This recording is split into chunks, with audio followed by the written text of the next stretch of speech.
Hello and welcome to Undivided. Thank you for being here. Thank you for your commitment to giving common sense a comeback. I'm Brandi Kruse. Coming up today, we'll talk about the latest in the investigation into the shooting of Ina Kwan. Also took the life of her unborn child. We're discussing whether there are going to be charges related to the death of that child. We know that according to police, the child, it was a baby girl, was born and survived momentarily, and so there is a law in Washington state that allows for charges in that case, so we'll discuss that. Also going to talk about how an anti-police faction online painted a rally in honor of the Kwan family as some sort of right-wing endeavor. It was very bizarre, very divisive. Later, the media ecosystem is absolutely collapsing. The corporate legacy media system ecosystem is collapsing, and they're struggling to find out ways to stay relevant and to make a profit. And in doing so, they are completely ignoring the reason why the ecosystem is collapsing in the first place. So we'll have all of that coming up. But first, I want to tease ahead to our meet and greet that we're having this week. So we had a meet and greet yesterday, and Nicole, if you want to jump in, feel free. We had a meet and greet yesterday in Arlington, and it was awesome. Like 300 people showed up. Yeah, it was great. Oh, I loved seeing you guys. What a great place. I feel like Arlington has our people hanging out in it. It was. We're at Elemental Cider in Arlington, and we had a lot of fathers with their kids come in because it was Father's Day. Of course, we were doing a meet and greet, but we also were giving people an opportunity to sign Referendum 101 to restore parental rights in Washington. So we had a great turnout. Yes. Now, was I right, Nicole? No, I never said that you were wrong. I never said that people wouldn't show up. Of course, people will show up. I just said it wasn't ideal for people. I think a lot of fathers came. It was raining out, so who's barbecuing? That's true. You can just say you were right. It's fine. I think we were both right. Oh my gosh, okay. But I'm just going to tease ahead. We're having another meet and greet on Saturday morning. And it's going to be down in the Lacey area, which I'm really excited about. And we are very grateful that Cutter's Point Coffee Company is going to be hosting us.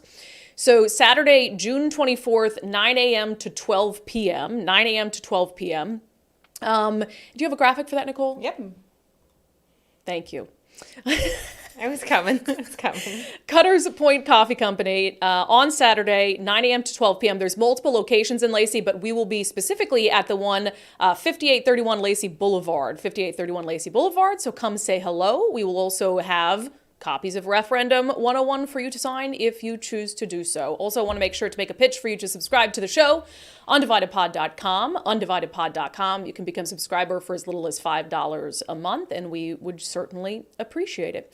Okay, I figured we'd just start. I'm going to get to the update on Ina Kwan and this wonderful rally that was held. I mean, super sad, but I think it was nice to see people come out and support her family during this really, really tragic time. But also, Nicole, there was a shooting at the Gorge Amphitheater over the weekend. I know, that was pretty terrifying. And that's like our spot. It is. That's our jam. We go for Watershed every year. And this happened in the tent area, like in the camping area. Overflow area. Yeah, because when you go in to the gorge, you do go through a metal detector and like the wanding and stuff. And so when I heard it, I was like, wow, how did that happen? Usually.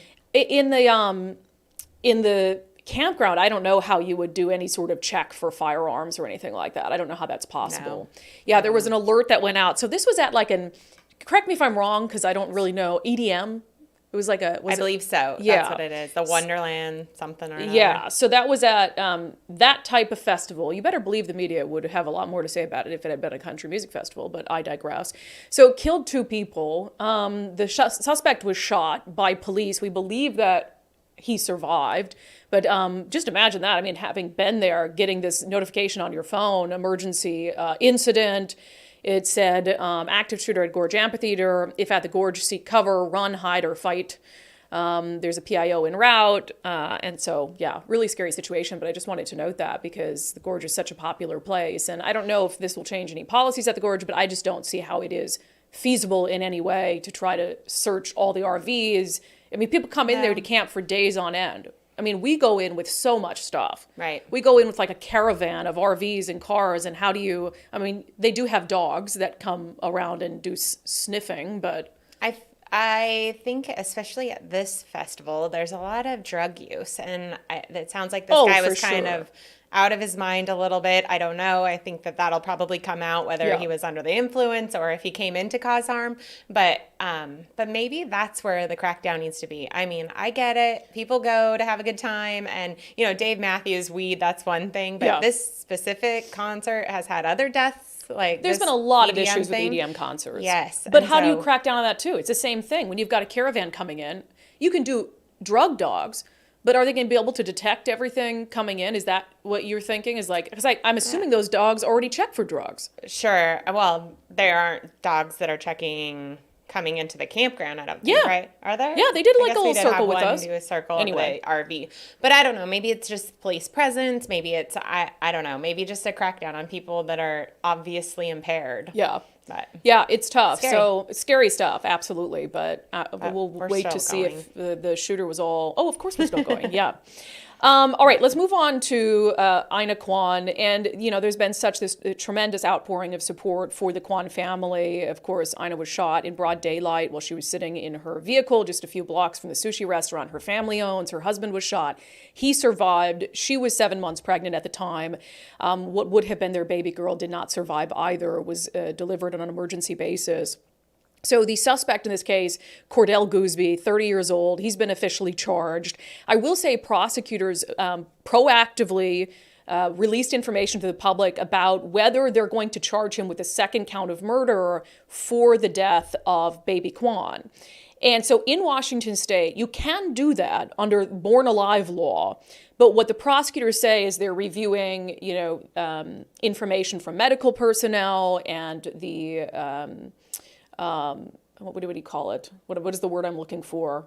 Oh, gosh. The coroner's report and all of that to determine, okay, was this indeed a child that was born alive? And can we then prosecute Cordell Gooseby for a second count of homicide? So as soon as we hear that decision one way or the other from prosecutors, we will let you know, because I think that was the predominant question that I heard from a lot of you in the days after that shooting. And I will say there was a rally Saturday downtown for the Kwan family. And it was a really touching event. It was raining, and maybe that was fitting for the occasion. But the city attorney, Ann Davison, was there. A couple city council candidates, including Olga Sagan, were there. And it was a very peaceful march and rally for people coming out and just saying, look, like, we need public safety. I think there were some signs that said public safety is inclusive. I'm like, that's so spot on. Because, we talk all this DEI and inclusivity, public safety and the ability to feel safe walking around your neighborhood, whether you're in downtown Seattle, the Chinatown International District, South Seattle, public safety is inclusive. And no matter the color of your skin, no matter your socioeconomic status, you should be able to feel safe when you are minding your own business, following the law, just trying to earn a living. And so coming up later on, we're actually going to have an interview with the woman who arranged the rally for Ina Kwan, because something really sinister happened before and after the rally. And it pissed me off to no end. The woman who put the rally on, Susanna, she's a Republican. She's ran for office before. She's not a currently elected official. And because she's a Republican, you had this left-wing faction online that was painting this as some right-wing rally, suggesting it might be dangerous, suggesting there are political motivations for it. And it was so freaking sick to me. I mean, honestly, it was so sick and sad. And it bothered me to no end. And when you showed up there was people of all ages and races. And again, it was very peaceful. And it was just people there who wanted to show support for the family, who wanted to leave flowers. So to see these sick anti-police crowd try to paint it as something it wasn't, absolutely infuriated me. So I'm going to ask Susanna about that too, because I have to imagine that she was, sickened by it. And there's also this, co-opting of this to talk about gun control. And look, so for instance, there was a man, and I was at the rally, and I was marching, to the back left of him. And and I saw his sign, I saw his banner that talked about gun control, and it didn't bother me at all. His sign said, gun control works in every country that has it. It can work here too. And I saw a sign, I was like, well, I disagree, but I didn't say anything to him. Nobody was harassing him for having a gun control sign. In fact, there was a lot of people in the crowd who support gun control, political candidates who have come out in support of gun control. But this guy, you know, he takes to Twitter after the fact and he tweets that he brought a gun control sign and he felt like he was infiltrating a right-leaning rally. And I responded to him and I'm like, nobody said anything to you. Nobody was bothered by the fact that you're there. You know, this was a rally where all ideas were welcome, and I couldn't help but think, what if somebody who was a pro-gun person had brought a pro-gun sign into like a rally organized by the left? They would have lost it on that person. And so, you know, I think it's just, but all that aside, and I'll get to that later in the interview, the idea that gun control could have stopped what happened to Ina Kwan and her family. This was a guy, this Cordell Gooseby, 30 years old. He has a felony conviction out of Illinois for unlawfully using a firearm. He was a felon prohibited from owning a firearm. The firearm he allegedly used to kill Ina Kwan and her unborn child was reported stolen. Help me understand what gun control law would have prevented him from doing what he did. Already convicted for a gun crime, prohibited under the law from owning a firearm, stole a firearm that he allegedly then used to kill someone. Now, I don't know the circumstances under which he stole the gun, who he stole the gun from. All we know is this gun was reported stolen.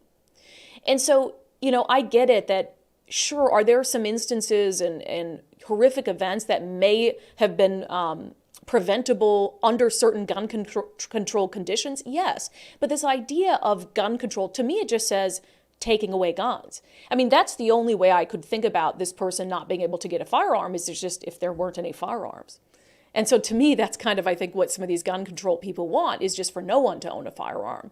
And then you can't have someone like Cordell Gooseby who can steal a firearm and use it to hurt someone. So I just think it's kind of a disingenuous argument under this umbrella. But again, we're going to talk to Susanna Kyleman coming up about the rally she organized and about the Asian American community sort of awakening. She said she's a Korean American, and she said, you know, the Asian American community has felt like it just kind of stays quiet, puts its head down, but it's starting to wake up specifically around the issue of public safety.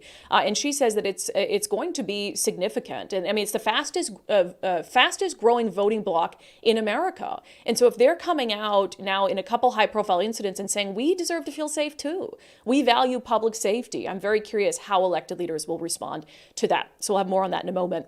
On the Sunday show yesterday, Sundays with Subscribers, which just a note, I just found out just 15 minutes ago from that subscribers on Locals, for some reason the episode didn't post to your timelines, and I'm trying to sort out why, but we will have that up for you today. So I'm trying to get to the bottom of what went wrong there. But on the show, we had on Caleb Heimlich. He is the outgoing chair of the Washington State Republican Party.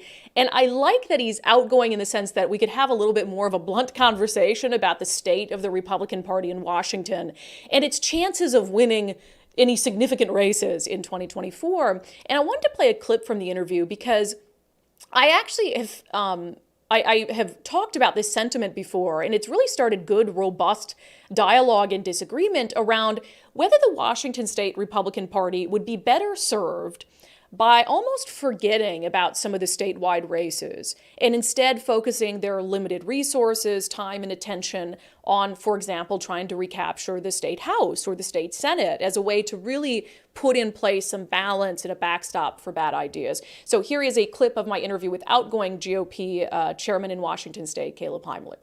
There is a school of thought, including among some moderate Republicans, that you guys should cede the governor's office, the governor's race, to allow Senator Mark Mullet to slip through, who is a more moderate Democrat, someone who, if he makes it through with Bob Ferguson, would probably win. I'm sure that argument has been made to you in certain circles. Is there any way in hell Republicans would ever just say, okay, we'd rather have Mark Mullet than Bob Ferguson, so we're going to sit this one out? I don't think so. I don't think so. But I mean, yes. and it's an interesting intellectual argument because that's what they did in Alaska. The Democrats ceded the race and supported an independent and got him elected as governor in Alaska. Well, because if the alternative they didn't is have a nominee, and so they Right. endorsed the independent. Now, it was an independent, not a Democrat. Sure. And I think the challenge with Mullet, while I agree, and he's opposed Inslee on tax issues, he supported SB 5599, He did. which is a big deal to a lot of our families, frankly, in Washington State right now. So to have the party supporting someone that's on an issue that's that crucial and important is on the other side. but he would be better than Bob. I agree, but I think that for people in it, we're not willing to give up on the state yet. Yeah. I think that to me, that represents waving the white flag and saying, we're now California, we have no hope. And I don't subscribe to that yet. Well, but then kind of another layer of thought. We can have these layered conversations when we have enough time. Is it better served, the amount of money that you have, which is not the amount of money Democrats have, to say, okay, our state hasn't elected a Republican governor in 35 years. Maybe we put the money we have toward trying to get back the House or the Senate, so we can block bills like 5599, so we can block the assault weapon ban, so we can block new taxes. Would that be money better spent? Potentially. I think part of the challenge there is if you have two Democrats on the general election ballot in November, how many Republicans are going to decide not to vote? I see. Because people that are I think voters are smart. I still fundamentally believe that. And they know that the Republican nominee, whether it's Donald Trump or Ron DeSantis, is not going to win Washington State, whoever it is, or Nikki Haley, Tim Scott, et cetera. And then if they get their ballot and the top of the ticket race that they look at as governor and they see two Democrats, do they just throw it away and say, my vote doesn't matter? And if that's only 100 people in the 10th legislative district, that could be the difference between winning or losing. Yeah. And so I think my case as party chair has always been, we can do all three levels. We can focus on a state legislative race, focus on the governor's race, focus on a congressional race. If we're building a field operation in the 42nd legislative district and we're getting Republicans out to vote, that has impacts up and down the ticket. So I get the argument that we should be using scarce donor resources strategically to prioritize House and Senate races. But I don't believe that is actually advanced by giving up on the governor's race. That's my interview with Caleb Heimlich, chair of the Washington State Republican Party, outgoing chair. You can hear our whole conversation at undividedpod.com by becoming a subscriber to Undivided. We talked about a lot of interesting things, what elections in the past have sort of disappointed him and races and candidates. But look, I know it's hard as a political party to say, oh, we're gonna give up on these races. But if the goal is to have a little bit of balance, right? Because you're not going to, as Republicans, win everything all at once. It has to be incremental if you want to bring balance back to the state. Is it easier to win an office that you haven't won in 40 years? Or is it easier to win a few House seats or a few Senate seats and at least control one chamber? And think about the power of controlling one chamber. 5599 doesn't happen. The carbon tax doesn't happen. The capital gains tax doesn't happen. And so that's why I'm so passionate about divided government, because you really stop the worst ideas and you have to come to a consensus on laws that do need to pass, but they're going to be passed in a much better form. And I thought it was interesting, and I'll check back in on this when we read comments, but I, on the live stream, put a question: should the GOP cede the governor's race to avoid a Bob Ferguson victory? 45% say yes, 55% say no. I know it's pretty early in the campaign cycle, but I actually think that is very, very divided, and I was surprised to see that. But it's an interesting, as Caleb said, a very interesting intellectual argument. So again, check out our interview by becoming a subscriber, undividedpod.com. And again, for folks on locals, you will have that today. I'm still in touch with locals trying to figure out why I can see it, but you can't see it. Very strange. Okay, coming up next, I'm going to have an interview with the woman who organized the public safety rally in honor of the Kwan family. And specifically, we're going to talk about this really insane narrative from some on the far left that public safety rallies and a desire for public safety is somehow a right-wing thing, which is kind of a self-own if you really think about it. But before that, we've been talking about our friend Wes Jones with sellwithwes.com. In fact, I think Wes is coming to visit us in the studio soon, isn't he? I love Wes. He's so nice. He and his team at sellwithwes.com have an innovative marketing strategy to make sure that your home is ready to sell. It's in great shape to be get the best possible price, but also that you get the most eyeballs on your home possible. Locally, internationally, making sure that they're putting your listing in multiple locations. And he said, one of the things I think that you can get honest advice from Wes on is the state of the market. And if you've got a little flexibility in when you can move and when you need to sell your home, he's a great person to give you advice. But he does say that after all the kind of ups and downs, there's a great window of opportunity right now for home sellers. There's some pent-up buyer demand because buyers really went on strike starting last August and nothing happened. I should say very little happened the rest of the year. And it feels like we're getting back to your traditional seasonal real estate periods where a lot of home sales happen in the spring. So pent-up buyer demand, not a whole lot of options for buyers to purchase home, means that it's a great time to sell a home if you have to do something. Yeah, so check out Wes Jones at sellwithwes.com. That's sellwithwes.com, a better way to sell your home. All right, let's get to our interview with the organizer of that rally for Ina Kwan. The following segment is presented in partnership with Future 42. Turn your frustration into action at future42.org. As I mentioned, I participated in the public safety rally over the weekend in honor of the Kwan family. There was a moment of silence at the intersection where the shooting happened, and then we marched just a few blocks away to the sushi restaurant that the Kwan family owns. It was really an emotional day. As I was saying earlier, kind of fitting that it was raining. It kind of matched the mood that everyone had. Very somber day. The event was organized by a woman named Susanna Kyleman, and she is a past political candidate. She's a Republican, but she's not in public office right now, but she's also a Korean American. And so in that sense, I think she felt a connection to the Kwan family and was just devastated, like so many of us, in what had happened. I was really grossed out, to be honest, that there were some anti-police groups in Seattle that were posting pictures of Susanna Kyleman and, suggesting that she was some right-wing person with a right-wing agenda for holding this rally. Again, for a pregnant woman who was murdered.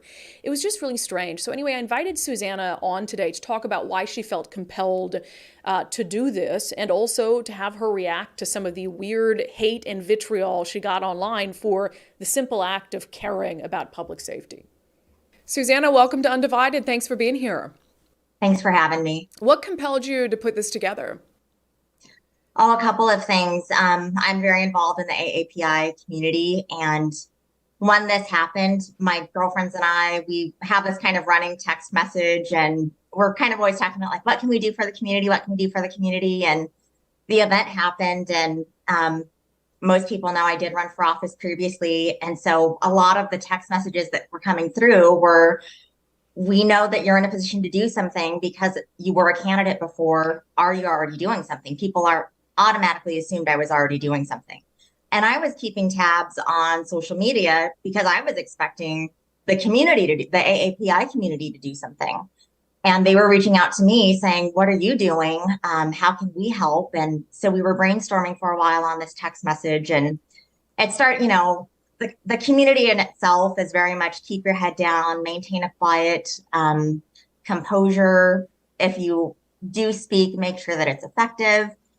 And we didn't want to do something that was quiet, that didn't also serve a message that this needs to be brought to the spotlight, but more importantly, that a solution needs to be put forward that works. And so we just thought, why not just do a very peaceful march to bring focus to this incident and bring everyone together. Everyone was invited, and that's exactly what happened. And I wasn't honestly sure who was going to show up. I didn't know if it was going to be 10 people or hundreds of people. So I was very happy that many people showed up from all over Washington state to pay respects to Ina and her family. Yeah, and for people who didn't go, and I was there, and it was a really nice, peaceful event, and I saw a lot of people. The city attorney was there, Olga Sagan was there, Bob Kettle was there, who's running also to represent downtown.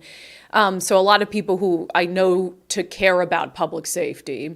What was you gave remarks outside of the Kwan family's restaurant. What is the message that you really wanted to get across? That this was 100% preventable. I mean, I resonate personally with this because I'm a woman. I'm a Korean American.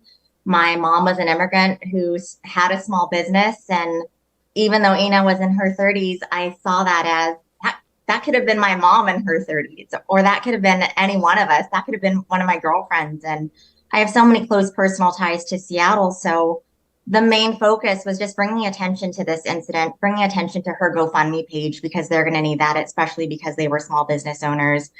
Because she has a child, they're going to have medical expenses. So I wanted to draw attention to their GoFundMe page specifically because money does help that family heal. But more importantly, that this was preventable and that we need solutions. You had mentioned, the Asian American community kind of keeps a low profile, but increasingly so. There have been a couple instances where they've really come out in force to ask leaders to help keep them safe. I'm reminded of the march that happened in the Chinatown International District over a planned homelessness complex that no one wanted their input on. And then you had this march as well. Do you think there's sort of an awakening going on where the AAPI community is like, okay, we're not, and we can't be silent anymore about this stuff?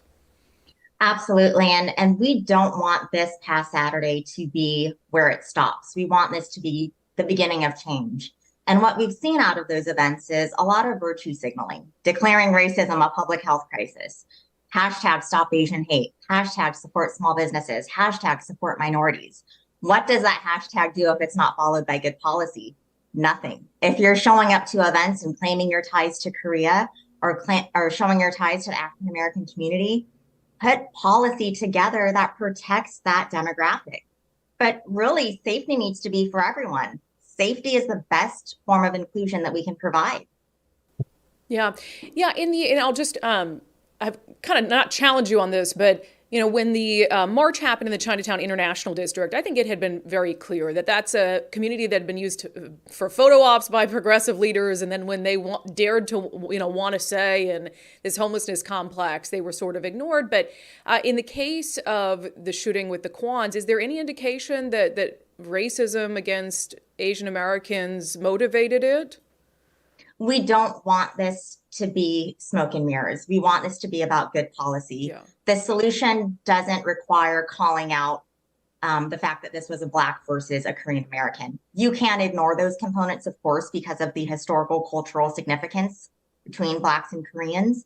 But the solution doesn't mean we further that divide between those two cultures and demographics. Solution really has to be about policy. And again, policy is universal.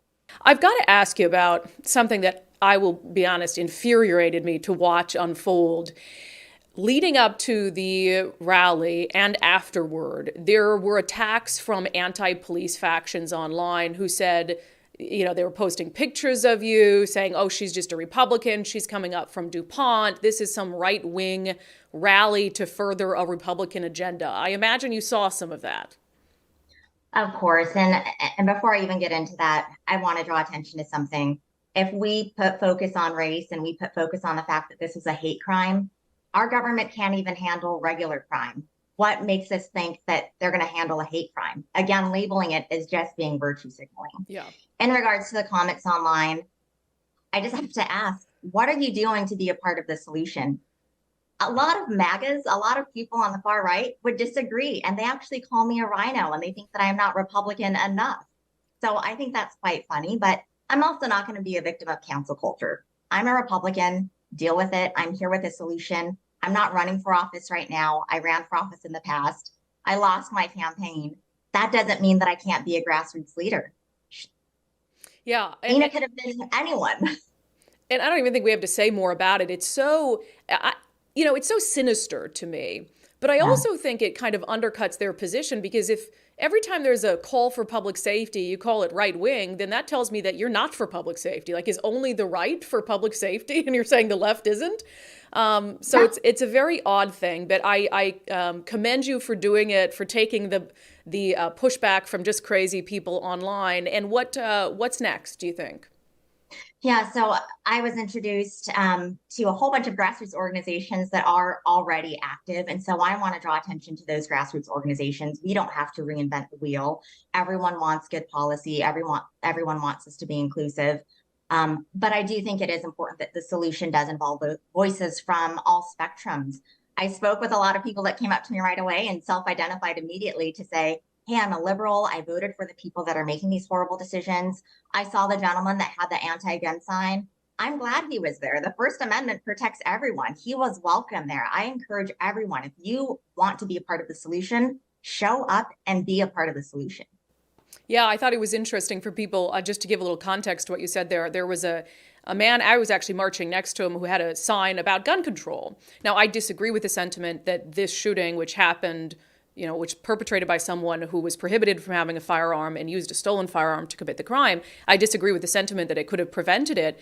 But, nobody said anything to him. Nobody harassed him for his position. And then he went on Twitter and posted him and his sign saying he felt like he was infiltrating a right-leaning rally. And what I said to him is, I said, but how did people treat you? They treated you just fine. The more ideas, the better, even if I disagree with them. So, Susanna, thank you so much for doing this. I know it's really meaningful for a lot of people in Seattle. And so I look forward to seeing what else fastest growing voting bloc in America, the Asian American community. And so I know it's not just about politics, but if they want to feel safe and they don't feel like the people in power are keeping them safe, then, they ought to be paying attention to what that's going to do for their reelection campaign. So, Susanna, thanks for being here.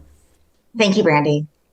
Yeah, just a really, truly insane sentiment. And honestly, as I alluded to with Susanna there, if the far left in Seattle wants to act like public safety is a Republican thing, then fine. Republicans can absolutely embrace it and go with it, because I think most reasonable people, left, right, and center, want to feel safe. Who doesn't want to feel safe when they're walking around? So I think we let the far left fringe of the Democratic Party fade into obscurity as they continue to, have these anti-public safety sentiments, because at the end of the day, it's going to work against them, hopefully. That segment was brought to you in partnership with our friends at Future 42. Turn your frustration into action at future42.org. And I should note, before we move on to Unbelievable, that there is, and you heard Susanna allude to it there is a GoFundMe account that's been set up for the Kwan family. If you're interested in donating, it's kind of everywhere at this point. We can certainly put a link to it in the description of today's episode when we repost it. It's gotten more than $200,000 in donations for them. And, as small business owners, I know her husband, the sushi restaurant they own is going to be closed until further notice, understandably so. And so, it's just a tremendous outpouring of support from the community, both in words but also in action with the donations to that GoFundMe page. Okay, let's get to our segment, Unbelievable.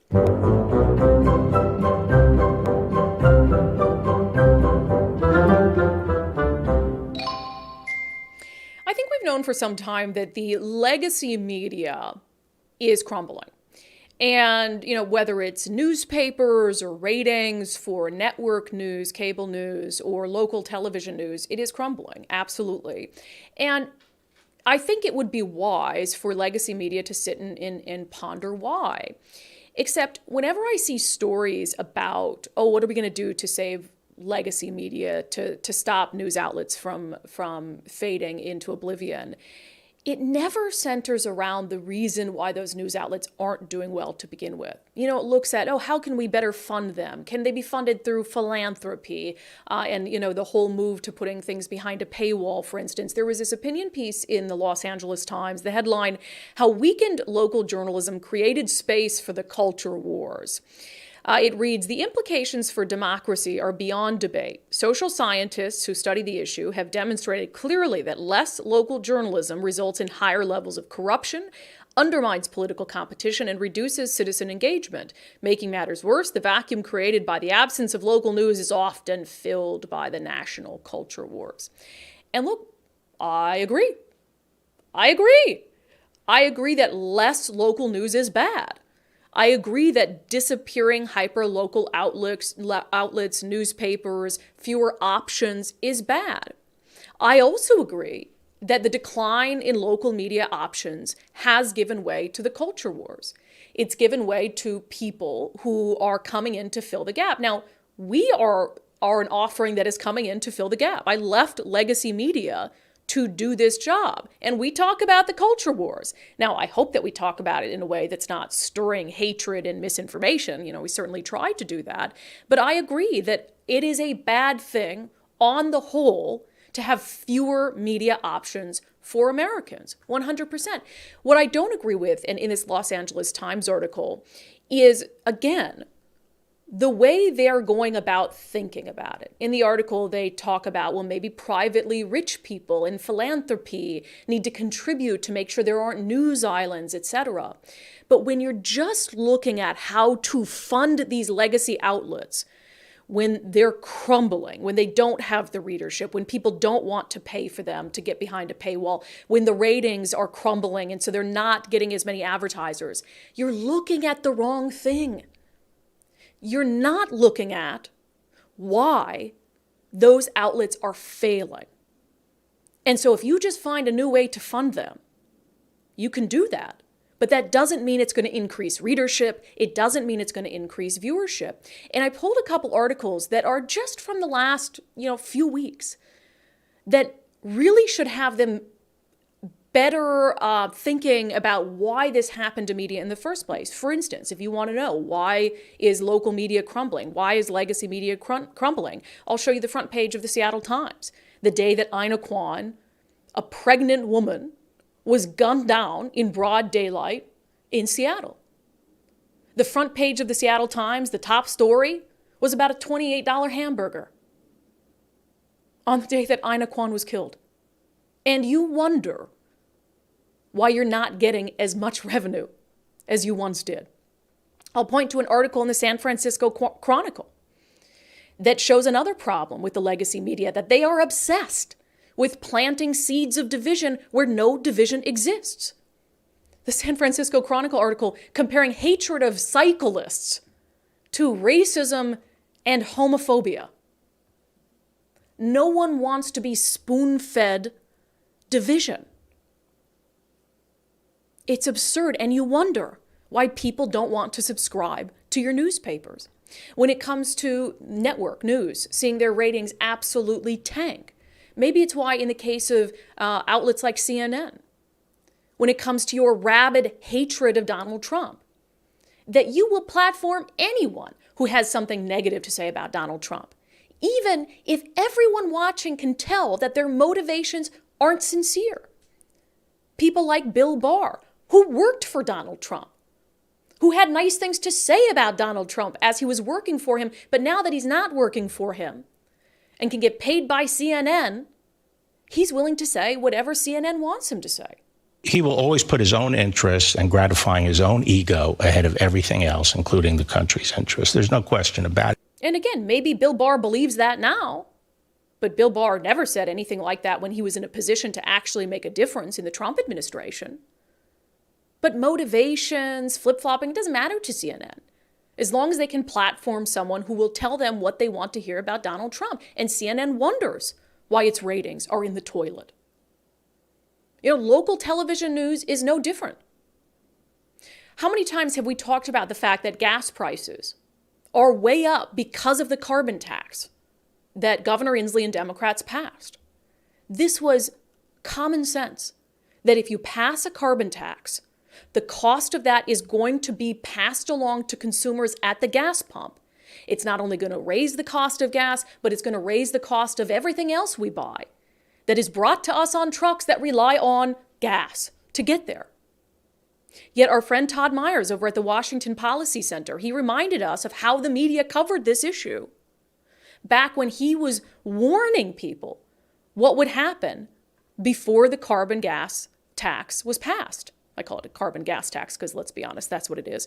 This is an article from Krem 2, which is owned by Tegna, which has a a unit called Verify, where they say that they're out there verifying what's true and what's false for you, the news consumer.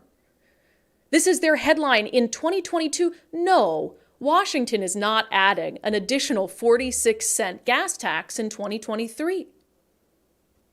But what actually happened in 2023? Gas prices have gone up about that much, just as Democrats were warned.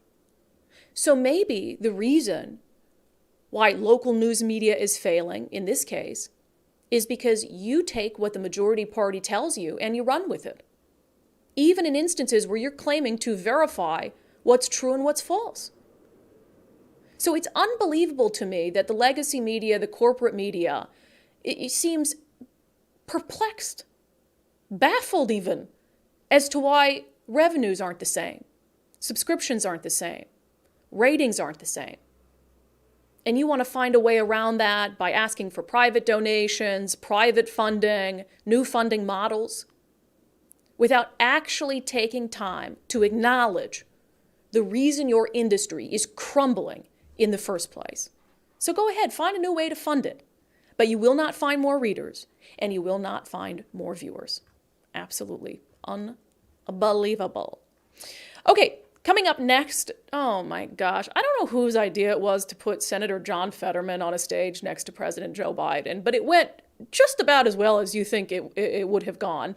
We'll play the clip. But first, I've been talking about our friends at First Mark Insurance. Mike and I are now members of the First Mark family, having taken the First Mark Challenge. They did a full analysis of our coverage that we had. They went out, shopped all the major carriers for us. We didn't have to do a thing. And they came back and said, hey, we think we can get you much better insurance for about the same price. It was a no-brainer. Here is Dave Taylor, the CEO of First Mark, talking about really what was one of the challenges for Mike and I is we were underinsured. So the risk is if you get in an auto accident and you don't have enough coverage, and let me clarify, you get in an auto accident that's your fault and you don't have enough coverage, then they can come after you personally for any additional amounts over and above your coverage limit. And that means things like your retirement plan or come after your equity in your home or garnish your wages. So it's a big thing. And like with you and Mike, I just think most people haven't had someone take the time to explain it to them in terms they can understand and show them the how inexpensive it is to actually get the correct coverage. Yeah, and I've said it over and over. This sells itself to me because all you have to do is dedicate a little time to talking to First Mark. They'll go over everything you have. They'll go out, find you what you need. You're either going to save a bunch of money, or like Mike and I, you're going to get better insurance for the same price, or you just stick with what you already have. And if they go out and they do all this searching for you, they might come back and tell you, like, actually, your insurance is pretty good. You're doing just fine. And then you come away with peace of mind. You never pay First Mark Insurance for anything to be a member of the First Mark family. So go to firstmarkinsurance.com, firstmarkinsurance.com, take the First Mark Challenge. First Mark, they work for you. Okay, let's step outside of Washington State for a moment.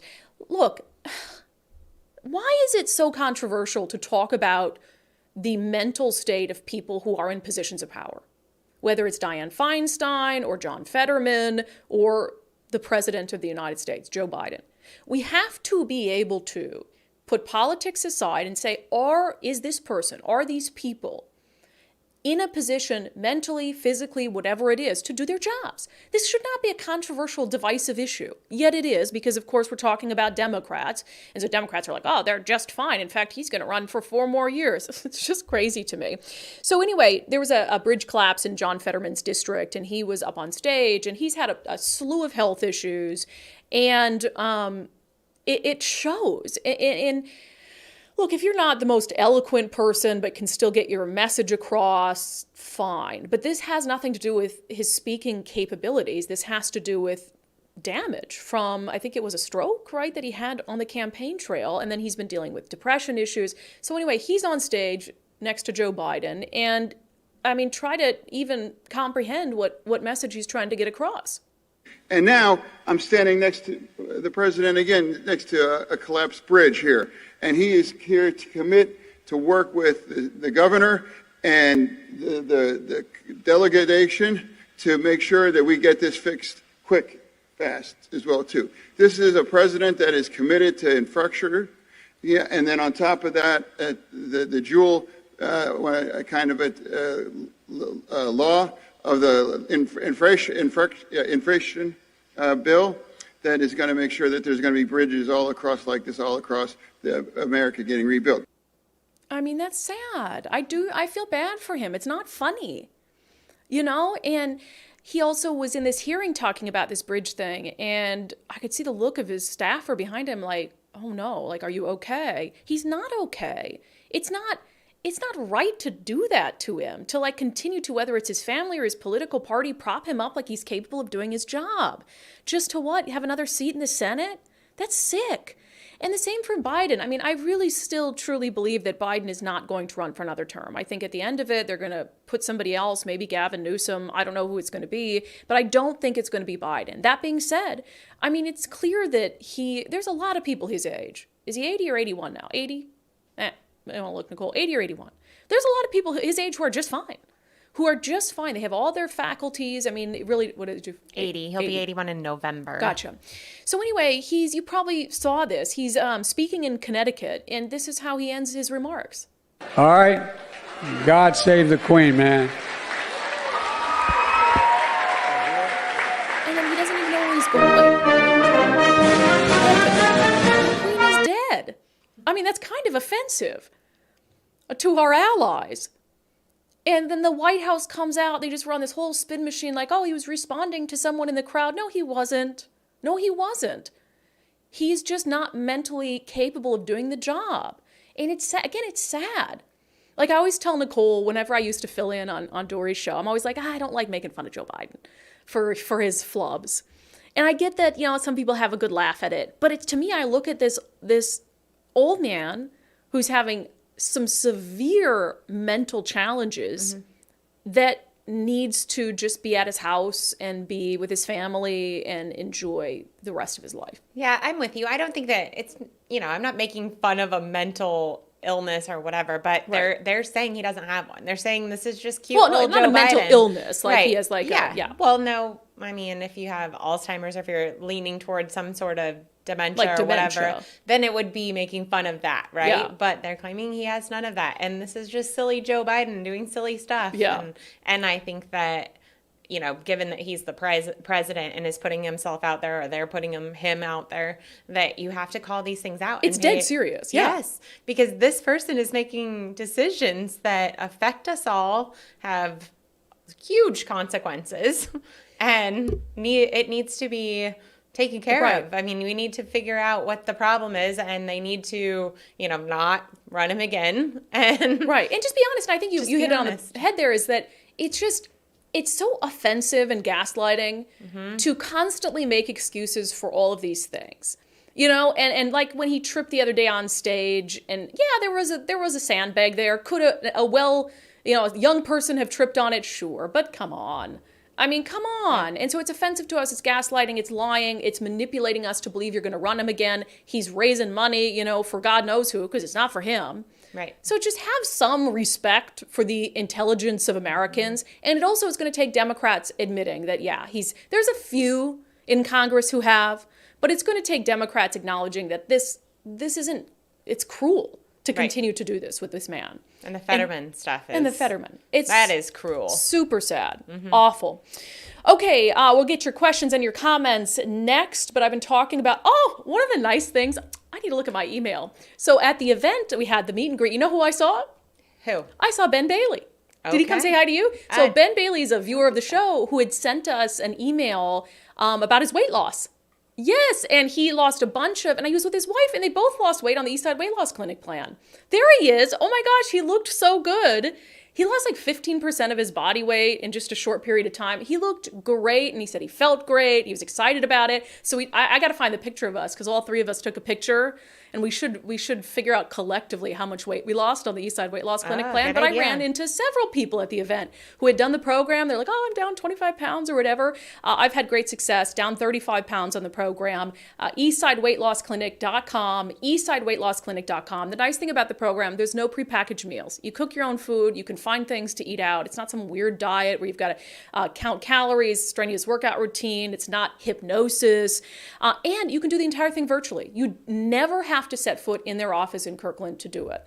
And I think that's really nice. I actually heard from a friend of mine back home who's doing it because they saw it like back in the Midwest. Wow. They're doing the Eastside Weight Loss Clinic plan from there. So eastsideweightlossclinic.com, eastsideweightlossclinic.com. Okay, let's get to your questions, comments. Matt Gilbert, you're funny. So I forgot, it's Juneteenth today, which... I didn't forget. Oh, well, because traffic was good for Traffic you. was so beautiful this morning. So I got a lot of crap previously because last year on Juneteenth, I said that I actually think Juneteenth is a more important holiday than July 4th. Can we just say equally, maybe? Yeah, they're or both maybe important. they're both I just hear important. a lot of people on the right who dismiss Juneteenth or who laugh at it. And I didn't know a lot about Juneteenth until a few years ago. I'm like, what's that? And then I learned about it. And as someone who loves and values liberty and this wonderful country of ours, I don't know how you could look at that holiday and the significance of it and dismiss it as non-important. Because to me, and this is why I've made the argument about Juneteenth being, in my mind, I'm going to get hell, almost a more American holiday in the sense that I don't think our country could live up to its promise until Juneteenth. So when you had, the Declaration of Independence and people are like, we're free from Britain, we still had slaves. How can you be a country on freedom and liberty and still have slaves? And so you have the Emancipation Proclamation, General Grant who surrendered at Appomattox, and then you had slaves in Texas who didn't even know they were free for like 2 years. So I don't think that we could even begin to live up to the promise of our country until every single person in our country was free and knew they were free. Absolutely. So that's why I think it's a very important holiday. I agree with the importance. I just don't know why we have to compare them. Okay, you're right. We won't I think compare it's them. just, That's fine. It's just an additional important holiday. Well, so Matt said, I can't believe Brandi and Nicole are working on Juneteenth, a holiday more important than the 4th of July, according to Brandi. Mary says, without the 4th of July, there would be no June 19th. And that's true. Sure. That's a good point. So maybe you guys have all convinced me that we won't compare them. Yes, but I do think I don't like when the right makes fun of Juneteenth. No, I don't think it's necessary to People make do fun that. of. Yeah.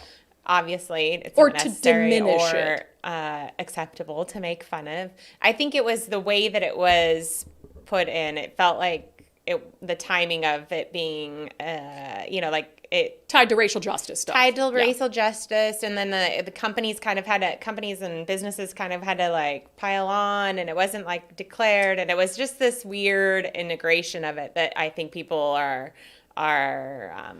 making fun of. Yeah, well, there is certainly, whenever anything around racial justice and companies and corporations get involved, it just seems so forced. Like, Yes, you remember when Juneteenth became a national holiday, that Walmart sold like Juneteenth ice cream, Right. and everybody's like, okay, Yeah. what are you doing? So I don't think it's making fun of the holiday itself and Yes. what it stands for. I think it's more the way that it happened and everybody piling on and Sure. the disingenuous feeling. Disingenuous. I get that. Okay. All right. Are we all squared away now? I think we're love good. this country. No more love. comparing. I don't think anyone can question my love of country or the 4th of July. Fireworks, great. Love them. American flag, Flags, freedom, love them. independence, all good. I just think that how can you celebrate being a country built around freedom when people weren't free? Right. So, yeah. Anyway, Fair. so happy Juneteenth to everyone who celebrates it. Let's see. Although Matthew said rule number 1, Brandi's always right. Rule number 2, if in doubt, see rule number 1. True. Diana said, thanks for coming to our neighborhood. Great seeing you two. Nice to meet you. It was really fun because some people who came to the meet and greet yesterday, they told me their first names. I'm like, oh, I know you from Patreon or from locals, people who regularly comment. Just nice to put a face to it. It was so fun. So to if you're meet not people. commenting, comment. Yeah, if you're not commenting, comment. And then when I see you, I'll be like, oh, you're so-and-so.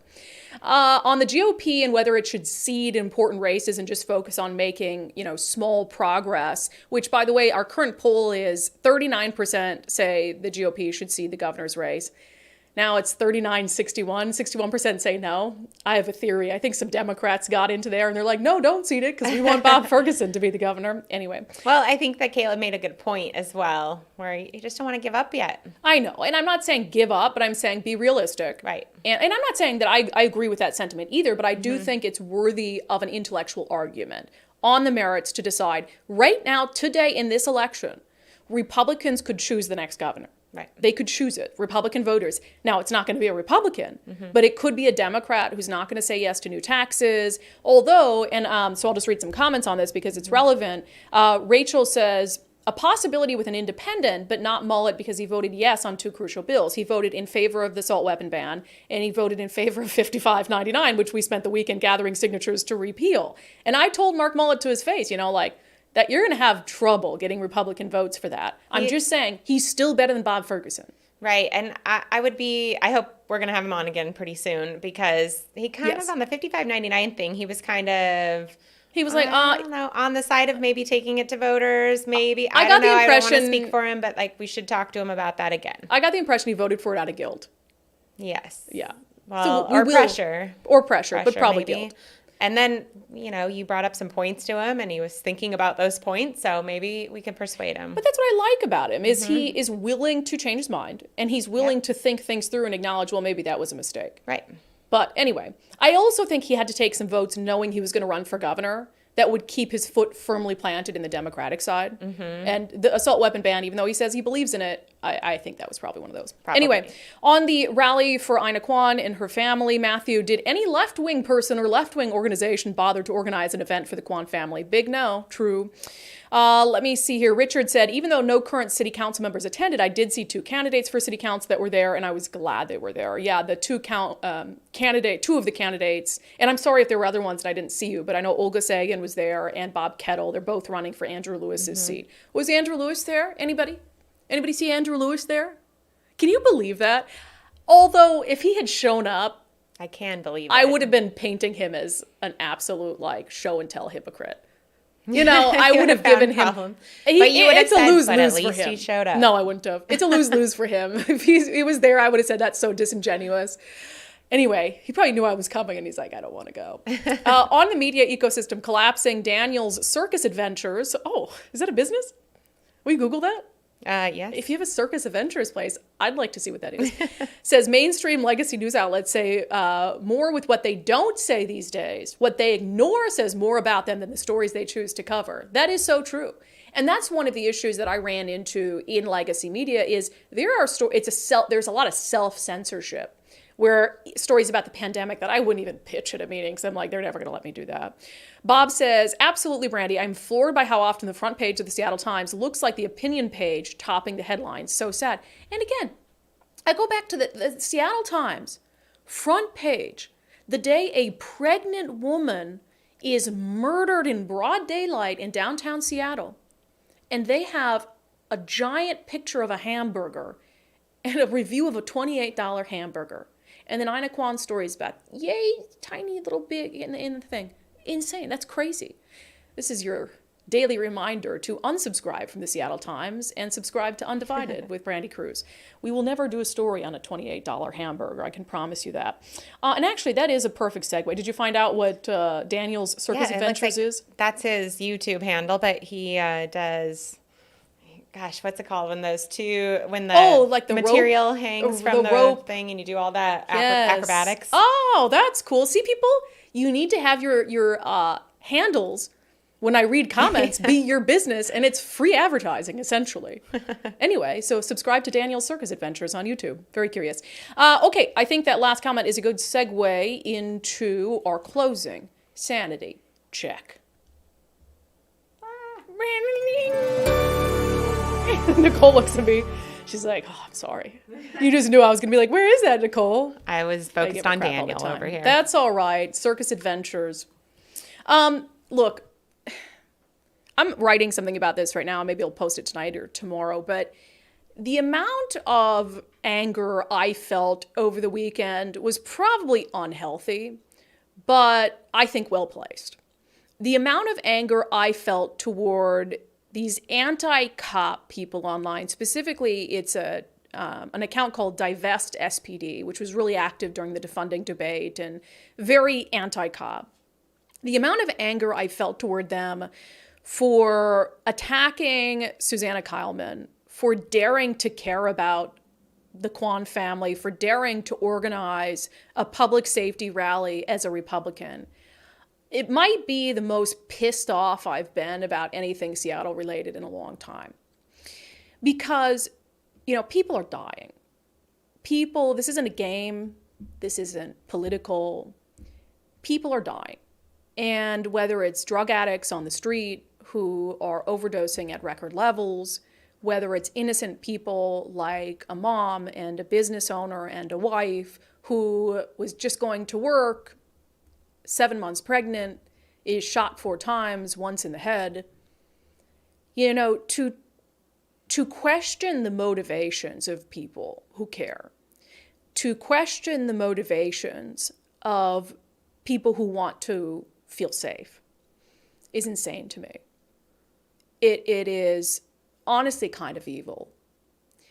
And I think if we hope for any difference, if we want there to be any change, that is a faction in Seattle that we have to leave in the dust. That is a faction in Seattle that every single person in charge who pretends to care about public safety needs to vocally and publicly reject. And I know that that's politically difficult for Democrats. For a lot of Democrats, they find it very easy to speak out against the far-right fringe, to speak out against Donald Trump. It's politically palatable for them and their base. But for some reason, they don't seem eager ever to speak out about the far-left fringe.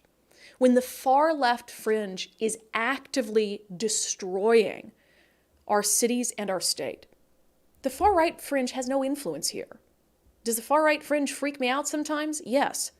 But when it comes to our day-to-day lives, they mean nothing. The far-left fringe is responsible for a lot of the negative policies that have been pushed in Seattle, and even reasonable Democrats are scared to speak out about them. They're scared about being attacked. They're scared about being labeled right-wing for daring to care about public safety. And the real challenge for those left, right, and center who want to speak out about these things is just not to give a damn. Is truly not to give a damn. Like you heard from Susanna there, she's saying, I'm Republican, deal with it. I'm bringing ideas to the table. It is time to forcefully reject people who seem to want to make public safety worse. And that is my challenge to all of you. It's time to end the insanity and paint them for what they are. All right, that has been it for today's episode of Undivided. A reminder, we are going to have a second meet and greet this Saturday in Lacey. Cutter's Coffee has been nice enough to host us for this event. I will be there June 24th, 9 a.m. to 12 p.m. And there's multiple Cutter's Point coffee locations in Lacey. We're going to be at 5831 Lacey Boulevard. Nicole, you're not going to be able to make it. I should tell people that. Because if people show up wanting to see you, they're going to be very disappointed. But the point is to sign. So that the point is to sign the referendum. I will be there. I know I'm not Nicole. However, I will be present. So again, we hope you can join us. We are working on a third event somewhere in King County, so stay tuned for that. But please, we had a great showing in Arlington. Lacey, let's see if you can get more than 300 people out and top Arlington and show that you care about parental rights. All right, that has been it for today's episode of Undivided. Thank you for being here. Thank you for your commitment to giving common sense a comeback. If you have not become an Undivided subscriber already, please do so. Go to undividedpod.com, undividedpod.com. We can't continue to do this. We can't grow the show without your support. We'll see you back on the live show tomorrow.